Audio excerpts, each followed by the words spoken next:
सोचिए, एक समय था जब भारत में इंटरनेट चलाने के लिए लोग सोच समझकर मोबाइल डाटा खर्च करते, 100 एमबी बचाने के लिए वीडियो की क्वालिटी कम कर देते थे। लेकिन फिर एक कंपनी आई और उसने कहा इंटरनेट इतना सस्ता कर देंगे कि हर आम आदमी इंटरनेट इस्तेमाल करेगा। उस कंपनी का नाम था जियो। लेकिन सवाल यह है, जियो ने आखिर ऐसा क्या किया कि कुछ ही सालों में भारत के करोड़ों लोगों की इंटरनेट समस्या को खत्म कर दिया। और सबसे बड़ी बात, जियो ने सिर्फ टेलीकॉम की कंपनी बनाकर शुरू नहीं की थी, उसके पीछे एक बहुत बड़ा बिजनेस प्लान था। आज जानते हैं जियो की पूरी कहानी, शुरुआत से लेकर भारत की सबसे बड़ी डिजिटल कंपनी में शामिल होने तक। कहानी की शुरुआत, जियो की कहानी समझने के लिए हमें थोड़ा पीछे जाना पड़ेगा। भारत में मोबाइल और इंटरनेट का इस्तेमाल बढ़ रहा था, लेकिन एक बड़ी समस्या थी, इंटरनेट महंगा था। लोगों के लिए मोबाइल रिचार्ज करना अब जरूरी था, लेकिन ज्यादा डाटा इस्तेमाल करना हर किसी के लिए आसान नहीं था। तभी रिलायंस ने टेलीकॉम सेक्टर में एक बहुत बड़ा बदलाव उठाया। रिलायंस का लक्ष्य सिर्फ एक टेलीकॉम कंपनी बनाना नहीं था, लक्ष्य था एक ऐसा डिजिटल नेटवर्क बनाना जिस पर लोग सिर्फ फोन कॉल ही नहीं बल्कि इंटरनेट, वीडियो, मनोरंजन और दूसरी डिजिटल सर्विस भी इस्तेमाल करें। और इसी सोच से आगे चलकर आया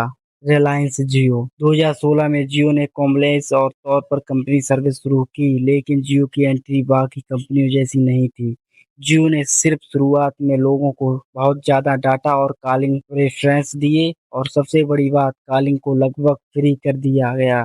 अब ग्राहक सोच में पड़ गया, जब इतनी कॉलिंग और इतना डाटा मिल रहा है तो मैं दूसरी कंपनी का रिचार्ज क्यों लूं। यहीं से टेलीकॉम मार्केट में बहुत बड़ा बदलाव शुरू हुआ। लोगों ने जियो सिम लेना शुरू कर दिया।